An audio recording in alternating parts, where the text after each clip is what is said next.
Ready to step off the map from the most hidden alleyways to the stories nobody told you? Uncharted Alleyways begins now. Your definitive guide and travel podcast, culture, adventure, and the world as you've never heard it. Tune in, disconnect from the obvious, and come explore with us. Uncharted Alleyways, your next trip starts here.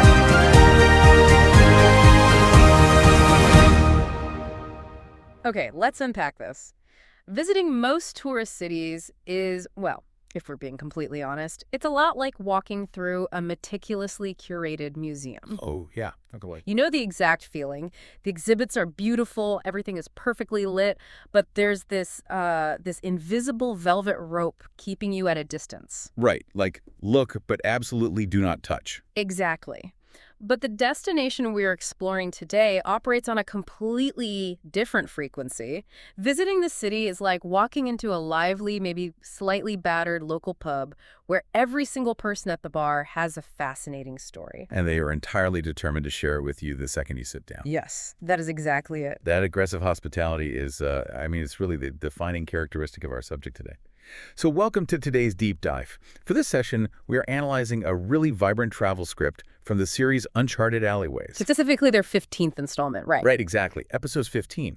And our mission for you today is to unpack this central, almost paradoxical question. How does a city built entirely on transient movement, like on a constant churn of water, heavy immigration, passing ships, how does it manage to develop such an unmistakable, permanent, and fiercely unpretentious personality? And we are, of course, talking about Liverpool. We absolutely are. And to properly set the scene for you, we really have to look at how the source material positions this specific leg of the journey. Because up until this point in the Uncharted Alleyways itinerary, you've been wandering through very, static, traditional English environments. Yeah, lots of very established history. Right. You've left behind the ancient, quiet Roman walls of York. You've navigated the chaotic, established financial streets of London. You've even spent time in the slow, peaceful, tea-sipping countryside of the Cotswolds. Sounds lovely. But we are shifting gears now. Massive shifting gears. We are heading north, picking up the pace, and entering a city that wasn't built by kings or castles, but built quite literally by the River Mersey. Yeah, and you have to look at the River Mersey not just as a geographic feature, but as a massive churning economic machine. A city's personality always stems from its foundational survival mechanism, Right, the thing that keeps it alive. Exactly. For Liverpool, the water dictated everything. When the script describes the approach to the city, the maritime history just totally dominates the landscape. You have this incredibly wide, sweeping river bordered by these colossal historic structures mixed with modern glass architecture. And the anchor of all of this is the Royal Albert Dock. Spot on. The Royal Albert Dock. And these aren't the quaint wooden docks you might picture in some sleepy coastal village. Yeah. We are talking about enormous, imposing, fortified brick warehouses. Oh, they are massive, like industrial fortresses. Totally. In their prime, these buildings functioned as the control valves for a massive percentage of the entire world's international trade. Everything flowed through these specific bricks. It's almost hard to wrap your head around the scale of it. It is. And today, those same warehouses have been aggressively repurposed.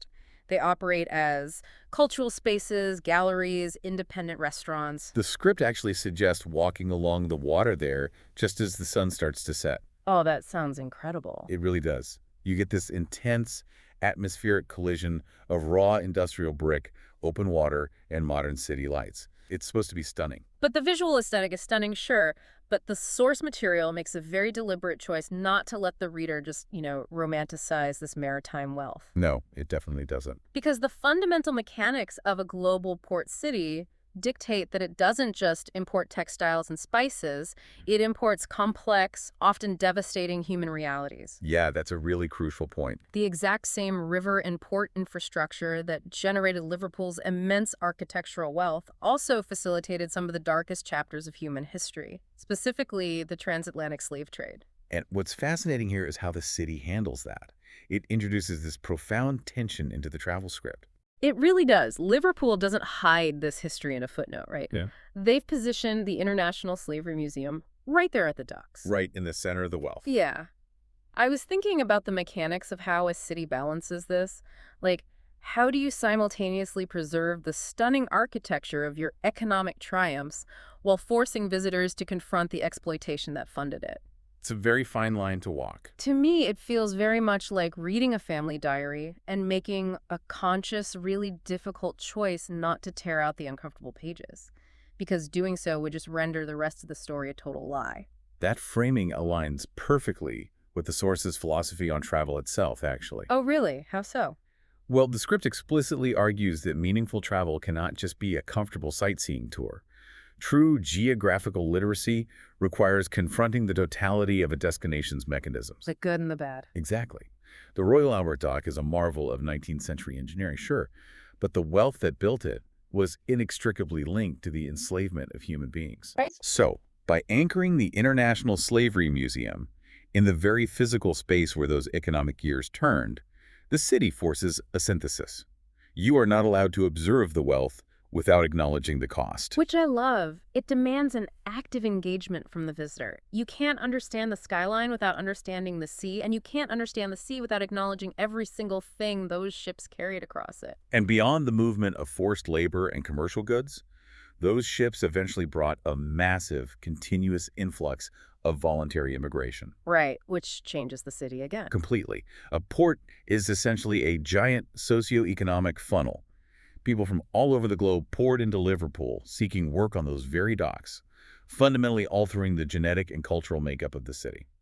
Which naturally brings us to the dinner table. It always comes back to food. It does. The food scene in a city is usually the most accurate map of its migration patterns, but I have to throw a flag on the play here regarding one detail in the source material. Okay, what's the issue? Well, we are talking about an incredibly international port city, a city that absorbed diverse cultures from across the planet for centuries. Right. Yet the travel script states that the proud signature dish of Liverpool is a highly practical, basic meat and potato stew called scouse. Yeah. Scouse. Like, wait a minute, how does a city with that much global access adopt such an austere, basic dish as its culinary identity? It seems super counterintuitive, I know. But if we connect this to the bigger picture, you have to look at the daily reality of the people who actually live there. Okay.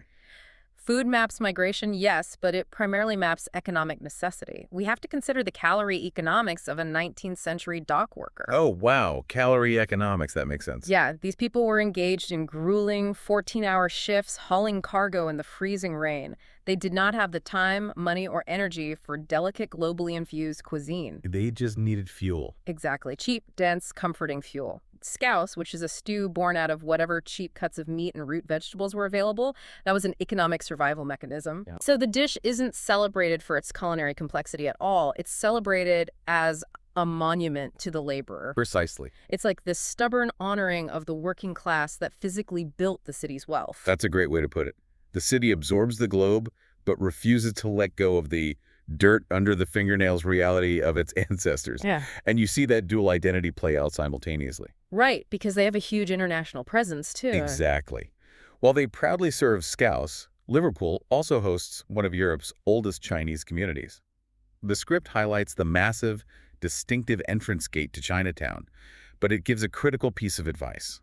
Do not treat it as just a photo opportunity. Which is so easy to do when you're traveling. You just snap a pic and move on. Right. But the real insight is found past the gate. The script urges you to dive into the neighborhood to support the small businesses and bakeries. It wants you to see the actual mechanics of the community. Yeah, how generations of Chinese sailors and immigrants actually built a self-sustaining community within this northern English port. It's a fantastic reminder to step away from the polished tourist corridors. The source actually notes that the most authentic, diverse flavors of Liverpool are found in those ordinary-looking, unassuming neighborhood cafes. Which is true for almost any city, honestly. Totally. And that intense, working-class, melting pot energy, the friction of all these different cultures rubbing shoulders, it couldn't be contained indefinitely in the dockyards and kitchens. No, it functioned like a pressure cooker. Eventually, that collective energy had to find an outlet, spilling into the streets, the basement clubs, and the sports stadiums. And here's where it gets really interesting. Now we are hitting the cultural exports. When we look at what Liverpool shipped out to the rest of the world in the 20th century, we have to examine the sounds and the shouts. In music and football. Music and football. And there is a fascinating psychological link here. If you analyze the screaming, absolute fanaticism of music fans in the 1960s, and you place it next to the tribal generational devotion of football fans on a Saturday afternoon, It is the exact same psychological mechanism. it is. It is a highly concentrated community seeking a collective release. The passion is really the underlying currency of the city. So let's analyze the music first. You cannot run a deep dive on Liverpool without addressing the four local boys who became the most famous band in history. The Beatles. The Beatles. The source highlights the Beatles story, which is an attraction that walks visitors through the chronological history and recreated spaces of the band's rise. Right. But this raises an important question, even for those who aren't avid music historians. How does a group of working-class teenagers from a post-war industrial port manage to invent a sound that hijacks global culture? It goes right back to the mechanics of the port. Exactly. They weren't operating in a vacuum. The script implies this constant flow of movement, and in the 1950s, that meant sailors bringing imported American R&B and early rock and roll vinyl records straight into the docks. The port literally imported their influences. Yeah. These local kids had access to sounds, rhythms, and ideas that the rest of the landlocked United Kingdom simply couldn't get their hands on. It was basically a geographical advantage masquerading as a cultural miracle. I love that. And to actually feel the residue of that era, the travel script directs visitors to Matthew Street, which is the epicenter of Liverpool's live music history and nightlife.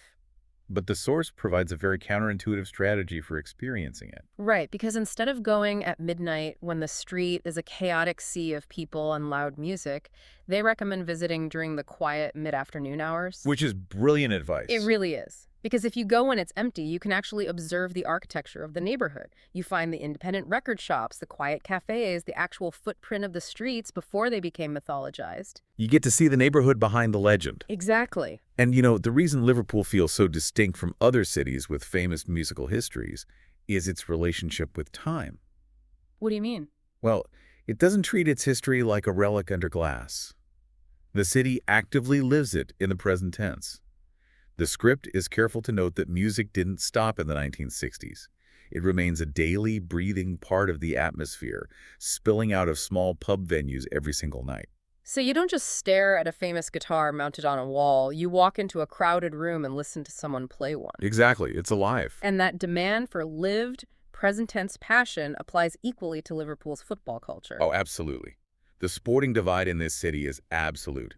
We were looking at Liverpool Football Club and Everton Football Club. And the script warns visitors not to mistake this for mere weekend entertainment, right? Do not make that mistake. In Liverpool, football is genealogy. It is inherited family identity. And the dividing line between the red of Liverpool and the blue of Everton dictates the mood, the economy, and the social fabric of the city. It's that intense. In fact, the source issues a very specific, practical warning to you, the listener. Oh yeah, the pub warning. Yes. If you are grabbing a coffee or a pint and you strike up a casual conversation with a local, be heavily prepared. A simple, polite question about a recent match will instantly trigger a deeply passionate, historically dense 10-minute lecture. You aren't just discussing sports statistics. You're stepping onto the third rail of a family dynamic. It's wild. But the tribalism is fierce, and yet it's fiercely inclusive if you show genuine interest. That constant friction, though, the clashing and blending of varying faiths, sporting loyalties, and immigrant traditions, it doesn't just exist in the abstract culture. Right, it's physical. It physically manifested in the city's skyline. The sociology of Liverpool literally dictated its architecture. I noticed something incredible in the source's practical advice about walking the streets regarding that. The city forces you to experience severe architectural whiplash. Architectural whiplash, that's a great term for it. Right. Let's look at the cathedrals as the prime example. Liverpool has two major cathedrals, and they operate like two completely different operating systems trying to process the exact same city's faith. The contrast is jarring in the best way. On one end of the spectrum, you have the Anglican Liverpool Cathedral.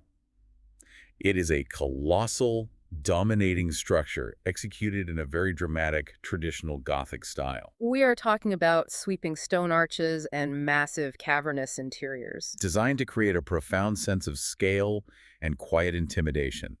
It is historical weight made visible. It looks like it was carved straight out of the earth centuries ago, but then, navigating the exact same city streets, you encounter the Metropolitan Cathedral of Christ the King. And this structure abandons every single historical rule of cathedral design. Completely. It is a striking, circular, highly modern concrete and glass design. It looks less like a medieval sanctuary and more like a modernist beacon. And so what does this all mean? Well, these two structures physically represent the distinct communities that built the city.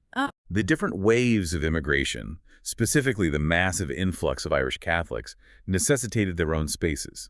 The Gothic and the modern cathedrals stand as permanent markers of how varying traditions met, occasionally clashed, and ultimately coexisted in this dense urban space. That is so cool, and that refusal to be aesthetically boxed in extends well beyond the religious buildings and straight into the modern commercial neighborhoods. Oh, for sure. The script points us toward the Baltic Triangle. This area used to be the grinding, unglamorous industrial engine of the city, like warehouses and factories. Right. But today, it has been entirely reclaimed by the city's creative class. Reclaimed, but significantly not erased. Yeah. They didn't bulldoze the industrial past to build shiny glass condos. They utilize the existing shells. Exactly. The old warehouses now function as expansive food halls, independent art studios, and startup spaces. It is a deliberately unpolished, highly energetic neighborhood that proves Liverpool's core survival trait. Reinvention through repurposing. But operating in that kind of dense, highly concentrated cultural energy can be exhausting for a traveler. Completely exhausting. You need a break. Which is why the source highlights the city's natural escape valves. You can hop on a train and head just north of the center to Crosby Beach, where the dense brick completely gives way to vast, open coastal horizons. Or you can retreat into Sefton Park. Yeah, Sefton Park operates as the green lung of the city. It's a sprawling Victorian space, heavily utilized by the locals for walking dogs and escaping the concrete. And the architectural centerpiece there is the Palm House, right? Yes. It's this stunning, restored glass dome. It provides a necessary decompression zone, like a place to process the intense friction of the city center. It's a brilliant layout. You can experience the historical weight of a Gothic cathedral in the morning, absorb the chaotic, creative energy of a repurposed warehouse in the Baltic Triangle for lunch, and decompress while staring at an endless coastal horizon by the late afternoon. It really is an incredible mix. But all of this layered density brings up a very real logistical question. How do you actually execute the practical magic of navigating Liverpool without getting completely overwhelmed? Well, the script provides some excellent grounding logistical strategies. From a financial perspective, Liverpool operates as a highly budget-friendly destination compared to the inflated prices of southern English hotspots like London or Bath. That's always a relief to hear. For sure.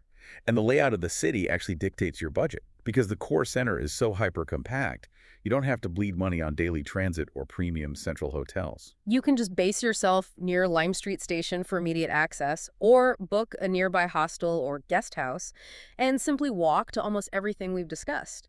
The geography itself saves you money. However, that same compact geography requires hypervigilance regarding the city's event calendar. Oh, because of the sports and music. Exactly. Because the local economy relies heavily on those massive tribal gatherings we discuss, the football derbies and the stadium music tours. The crowd density and hotel rates can quadruple overnight. Wow, overnight. Yeah, the script strongly advises cross-referencing your travel dates with the local sporting and concert schedules. You absolutely do not want to accidentally book a romantic, quiet weekend getaway on the exact day that 50,000 rival football fans descend on the city center. No, that would be a disaster. The script also offers a bit of standard urban street smarts. Because the city has distinct commercial and residential zones, certain streets that are bustling at noon can feel totally isolated by midnight. Stick to the well-lit, populated arteries after the sun goes down. Standard city rules, really. Right. But setting logistics aside, we have to talk about the absolute best piece of practical advice in the entire travel script. The ultimate local secret? Yes. Taking the ferry across the River Mersey. The ferry. The script insists that you cannot treat this boat ride as a simple commute from point A to point B. It is a required cinematic experience specifically timed for sunset. Sunset is key. Yes. And analytically, it is the only way to truly understand the city. Because it acts as a forced perspective shift, right?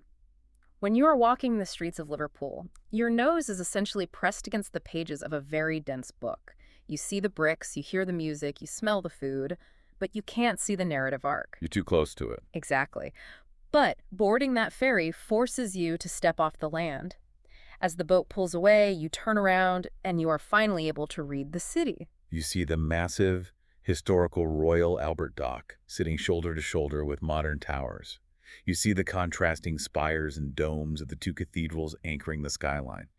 Everything we discussed is suddenly visible in a single frame. It sounds incredible. Most importantly, you are observing the city from the exact vantage point of the element that birthed it. The water. The water, the wealth, the diverse immigrant communities, the musical influences, the architectural triumphs, and the dark histories. Wow. Every single piece of Liverpool's identity arrived via the water you are floating on. Wow. The source argues that looking back at the skyline from the Mersey is the precise moment the chaos of the city resolves into perfect clarity. It's a city that has zero interest in presenting a polished, artificial version of itself to impress you. It just aggressively invites you to experience its reality. Which perfectly encapsulates the ethos of this specific travel script.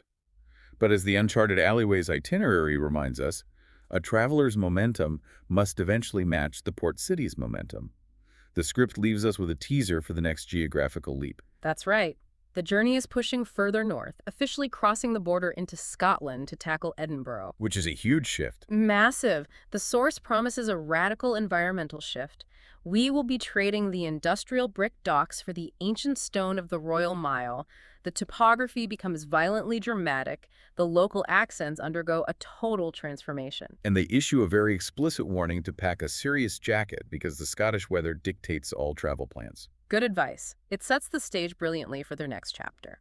As we conclude our analysis of Liverpool, we want to leave you with the sign-off that the Uncharted Alleyways writers used to close their guide. Travel with kindness. Take the scenic route whenever you can. And never stop exploring the places that lie just beyond the map. It's a fantastic philosophy to travel by. But before we completely sign off, I want to leave you with one final, slightly provocative thought to turn over in your head, building on everything we've just unpacked. Let's hear it. We have spent this entire deep dive analyzing how Liverpool's fiercely loyal, wildly creative, and unpretentious soul was forged exclusively by being a physical port. It was the physical friction of ships, cargo, sailors, and immigrants constantly bumping into each other in warehouses and pubs that generated the culture. Right. The physical proximity was the catalyst for the entire identity. Exactly. So apply that mechanism to our current reality. With the explosion of remote work, digital nomadism, and instantaneous global connectivity, the massive chaotic movement of ideas and capital is now almost entirely virtual. It happens in the cloud, not on the docks. Exactly. How is that fundamental shift going to alter the personality of our modern cities going forward? Can a future city ever develop the deep, working-class soul of a Liverpool if its citizens are no longer forced to physically collide with the rest of the world on the waterfront? It really forces us to ask what happens to the shared culture of the local pub when the patrons are entirely decentralized. Precisely. So the next time you find yourself navigating a new city, look closely at its mechanics. Ask yourself, are you walking through a carefully curated museum? Or have you found a place that forces you to be part of the story? Until next time, keep diving deep.